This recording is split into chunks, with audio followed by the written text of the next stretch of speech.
Hello, welcome to An Old Man Running. I'm going to talk today about my experience over the last 2 years with heart rate training and specifically talk about some of the limitations that I've found with it and how I've adapted to that. I'll also talk a little bit about a VO2 Max Test that I went for and how that helped and hindered a little bit my heart rate. If you don't have time to watch the whole video or it just bugs you listening to me, here's the takeaway. No matter what method of heart rate training you use, the literature shows that it's impossible to be definitively accurate about heart rate zones and key heart rate thresholds. We're all different physiologically and genetically, and also measurement methods and formulas have high variability. So what has worked for me personally is correlating heart rate targets I've set with my own feelings and experiences of how my breathing has changed and how my perceived effort has changed as my running intensity improves. After I'd been running for about 3 months, I had a bit of a limitation in terms of how far I could get and how fast I could go.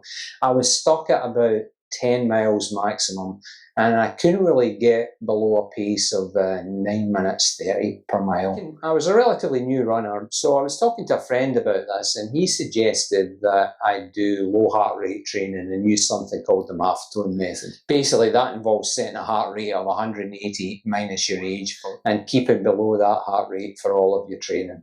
Now, I've done a whole separate video on this, but the takeaway from it is it really helped me over a 3-month period. But once I got to the end of that period, I felt like I'd become so conditioned to running at low heart rate paces that I was kind of scared to push my heart rate up, and that was affecting what I felt was my potential for improved times when I was racing. Combined with that, I decided in late 2021 that I wanted to run a marathon in 2022, my first marathon. And I'd always told myself that unless I thought I had a realistic chance of breaking 4 hours, I wouldn't do it. 4 hours for me at that time was inconceivable. So I decided that I needed a lot of help, and I recruited an online coach. And my online coach wasn't a big proponent of Maffetone type training, and so she put together a program for me that had a range of different types of running training. She also gave me some guidance for my slower runs, which was to keep them under my aerobic threshold and to never let my long runs drift out of heart rate zone 3. I had no idea what heart rate zone 3 was or what my aerobic threshold was. So I did a bit of research online, and a typical measure of your aerobic threshold apparently was 75% of your maximum heart rate. And for heart rate zones, zone 2 is generally described as between 60 to 70% of your maximum heart rate, and zone 3 between 70 and 80%. The issue in putting together heart rate zones is knowing what your maximum heart rate is. If you do just a cursory search, most of the badly written articles will just blindly tell you to base your maximum heart rate on a rate of 220 minus your age. But any research below the surface will tell you that a lot of the literature says that this is inaccurate, and particularly for older runners, that understates your maximum heart rate. So I tried to do some further research into other alternative formulas for calculating your maximum heart rate. 6 different formulas, all of them based on some sort of initial value minus some proportion of your age. And you can see here on the screen that those formulas gave me a range of maximum heart rates from 160 to around 172, which is a big range, and for somebody like me that's kind of numbers driven, seemed to me to be, a recipe for giving me an inaccurate set of training zones. So what I did was I used the time-honored method when you don't really know what to do with a set of numbers, which is I knocked off the bottom number and the top number, and I looked at the ones in between. And when you look at those 4 heart rate numbers in between, you can see that they're very similar. And the other useful thing for me was that I noticed that there was a change in my breathing at around 125 beats per minute, and again a change in my breathing and a change in my perceived effort at around 133 beats per minute. And that closely correlates, as you can see, with the aerobic threshold number and with the top of zone 3 numbers in those 4 central heart rate formulas. So that was good enough for me at the time, and so I constructed my training zones based on a maximum heart rate of 166 and kind of took it from there. Relating that back to the plan that my online coach had given me, it meant that for my recovery runs, which he told me to keep in zone 2, never over 116 beats per minute. For easy runs, which she told me to keep below my aerobic threshold, always below 125 beats per minute. And then she told me never to let my long, slower runs get above zone 3, so that meant keeping those below 133 beats per minute. She gave me another tool as well, rate of perceived exertion, and I'm showing you a chart I got from Marathon Handbook site with their permission. And so you can see from that chart that, you know, my recovery runs should be around a 2 to 3, my easy runs a 3 to 4, my long, slow runs start at 3 and finish at a 5. A 6 would be a tempo run, and my intervals would be a 6 to an 8. That was another potentially useful scale, but to be honest, I only ever used it in a retrospective way to kind of record how I felt, rather than actively use it during the run itself, which is of course an entirely different thing. The general point here, I think, is that maximum heart rate measures can only get you into a general area of what your heart rate should be, and that you need to use some other correlation, whether that's your experience of breathing changes or effort changes, or whether it's using a scale like rate of perceived exertion, something like that. My cobbled together heart rate zones got me through my first marathon, through my training program for that, and although I didn't beat 4 hours, I got close to it, and I felt like it was a success. But as I reflected on my first marathon, I realised that using heart rate formulas or perceived effort are proxies for what's actually happening physiologically with you as you run. And I felt like I wanted to know a bit more about that in order to make sure that I was tapping into whatever potential I actually had for my second marathon. In late summer 2022, based on at least 20 minutes of research, I headed to a facility in Orlando for a VO2 Max Test, and this is how it went down. Hello, welcome to An Old Man Running Dumb Idea Edition, and I am going to a place called DexaFit this morning. I'm a little bit trepidatious about this because I've watched a couple of videos and it looks a bit nasty. Like, it's a Monday morning and I just don't feel like running as fast as I can. I guess you've got to go through it to get the right data. Throughout the test, I'm going to ask how you're feeling. Yeah. I want you to give me a number, 1 through 5. Right. Okay? 1 is I'm still doing okay, I have plenty of energy. Right. 5 is I'm getting close to that max point. Yeah. You should be almost ready to stop. When we get to level 5, we'll push for 30 more seconds. Okay. Okay?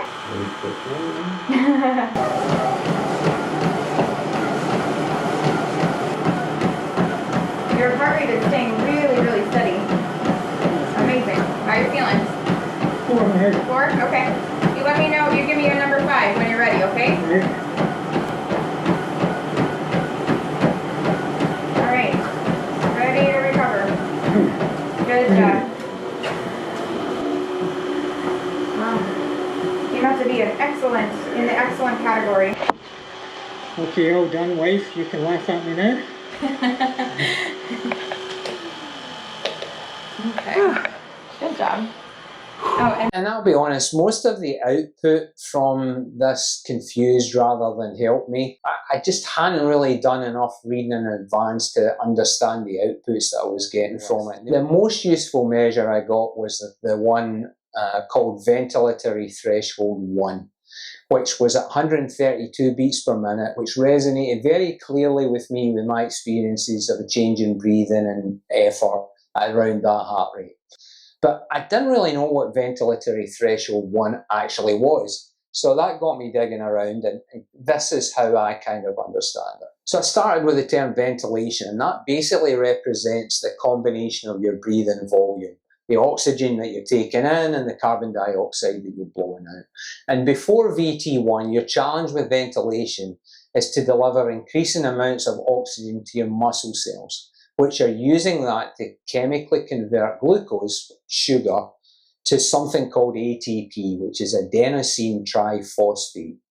And ATP is basically a molecule that takes energy to your muscles to help you run. Where does the glucose come from that's been converted to ATP? Well, that's from the food you eat, and that's stored as carbohydrate in your body, but also in your fat cells and even in your protein cells. In fact, your muscles themselves are easily converted glycogen stores. Glycogen can be converted to glucose, so that's quick and readily accessible to your muscles, but it's actually to your fat stores that your body turns to first when you run. And that's for two main reasons. Firstly, your fat cells are a far more efficient source of energy than carbohydrates. Every gram of fat contains 9 calories compared to 4 calories per gram of carbohydrate. And a calorie is simply a unit of energy. And secondly, you've got huge stores of fat in comparison to your carbohydrate stores, your glycogen stores.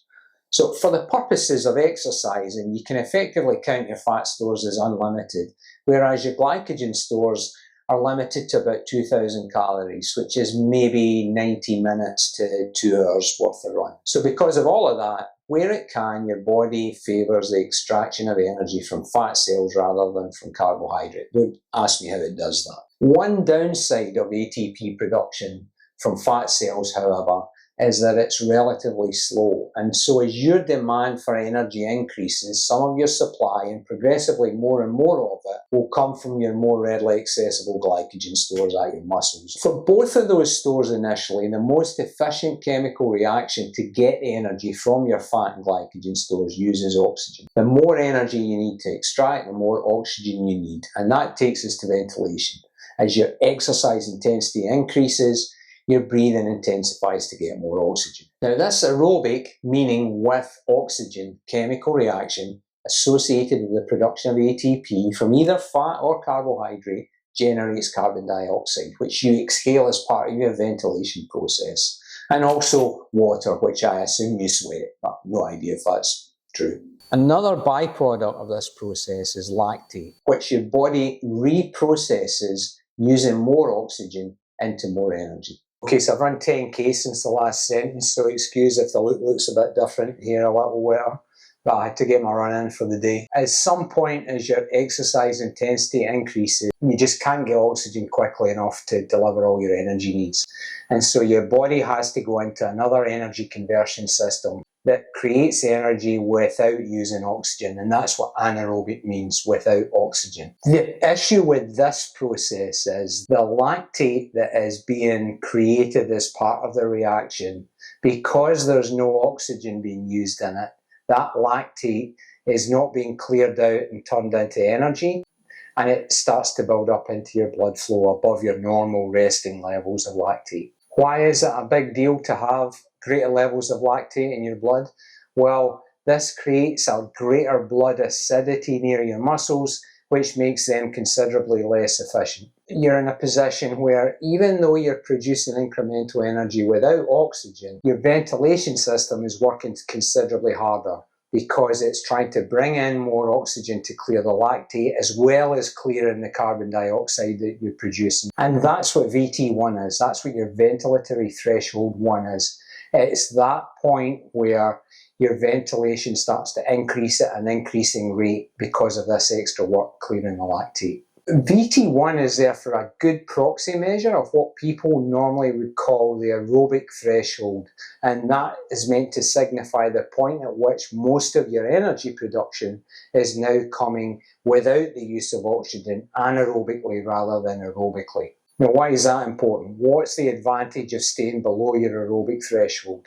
Well, firstly, it's much more efficient. A glucose molecule produces 10 times as much ATP aerobically than it produces anaerobically. Secondly, the lower in the aerobic zone you stay, the more of your unlimited fat stores that you're accessing, rather than using the limited glycogen stores. If you stay well under your aerobic threshold, you can go on for longer and with less energy use, and leave your glycogen stores relatively untapped. Now, for longer distance runners, like if you're running a marathon or you're running in an ultra, that's really important, because if you consider that you've only got maybe 2 hours worth of glycogen stores, then you've got to be running in your aerobic zone for a considerable amount of time even to finish these races. Also, the more you run aerobically, multiple studies make it clear that the more trained and efficient your heart and your metabolism get,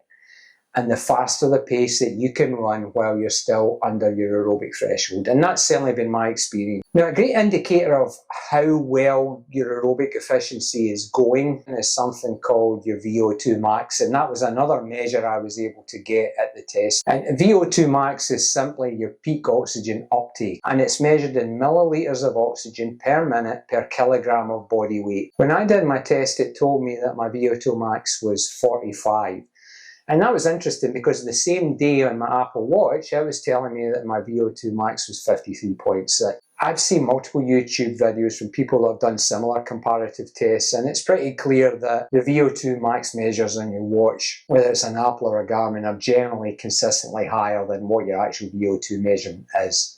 But I think the point is for amateur runners that it's not so much the absolute value of VO2 max that's important, but it's more the relative improvement or relative decline of that measure as long as you're using the same measure consistently. And I think as long as you do that, then you're going to get a good indication of whether your aerobic efficiency is improving or declining. Again, that's been my experience. So for example, when I had that test, I'd only recently recovered from COVID. I was at 53.6.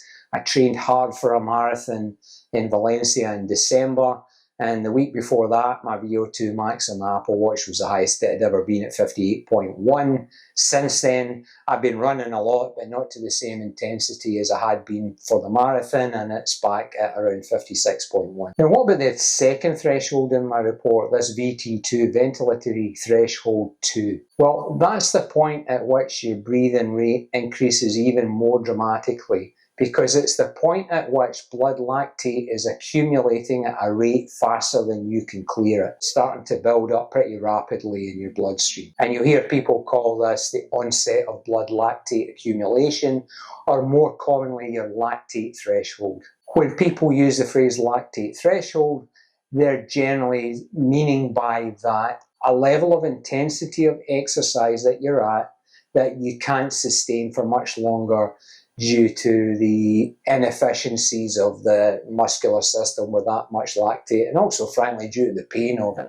But I guess from a training perspective, you want to try and increase what that short time is that you can sustain above that lactate threshold, because there will come points in a race where you need to go longer or more commonly faster, and you're going to be above that threshold. And so the longer that you can sustain above that, the better. And I imagine, although I've not read much on the subject, that the more that you train above the lactate threshold, the more you get used to it physically and also mentally, and that improves your ability to run at those levels. Interestingly though, a lot of the literature says that the way to actually increase your lactate threshold, move the beats per minute of your heart rate to a higher level before you hit that threshold, the way to do that is actually to train more at your aerobic threshold than it is at your lactate threshold. And I need to do a bit more research on that. What about the area between VT1 and VT2? Well, there's articles that talk about this being something of a dead zone for training, and the logic is that you're neither getting the benefits of operating aerobically and accessing into your more efficient energy sources, using your unlimited fat stores, training your heart to work more efficiently, nor are you getting the benefit from getting the experience, both physiologically and mentally, of dealing with the inefficiencies and the pain of running with high levels of lactate in your blood. So it's some kind of dead zone in between. So what does all of this information mean for my training these days? Well, I think firstly I have to put that in context. I'm training for another marathon in May that involves long, easy runs, marathon race pace runs, short, easy runs, recovery runs, and then I'll do some speed work during the week. I'm not really using heart rate zones as such, but I am very conscious of the fact that 133 beats per minute is a key measure for me. It's my ventilatory threshold 1, and all of my lower intensity training needs to take place below that threshold. I'm also still conscious of a change in my breathing at 125 beats per minute. I believe that to be a point at which I'm starting to get more and more more of my energy from my glycogen stores rather than from my fat stores. And so I treat that 125 beats per minute as a little bit of a stopwatch that's telling me that I'm starting to tap into those glycogen stores, and that has implications, particularly in my long runs, for the refueling I need to be doing. And then when I do my faster pace runs, interval runs, tempo runs, although I'm generally running those at a prescribed pace, I am keeping my eye on my heart rate to make sure it's above 135 beats per minute, which appears to be my lactate threshold. Because if I'm not above that when I'm doing those fast-paced runs, then I'm not working hard enough and I'm not getting the benefit of managing time at that higher threshold. In terms of exactly how much training I do below VT1 and above VT2, well, I'm not that scientific yet. I mean, I would just say in general, I'll run 5 to 6 times a week, and 1 to 2 times I'll be doing faster paced stuff that would go above VT2. If you look at the literature, the elite runners are about an 85% to 15% low to high intensity ratio. So that might be useful data for you. And you know, when you read some of the articles, it certainly implies that what's good for the elite athletes is good for non-elite athletes. That's my story so far of heart rate training and other measures I use around heart rate. I hope if this topic's relatively new to you, that this has been of interest or of some use to you. It's likely that many of the people watching this video will know a lot more about this stuff than I do. And so if that's the case, I would love to hear your comments on how you manage your own training or your thoughts on some of the things that I've said here. But overall, if you enjoyed the video, please give me a like and consider subscribing. And I look forward to creating another video soon from an old man running.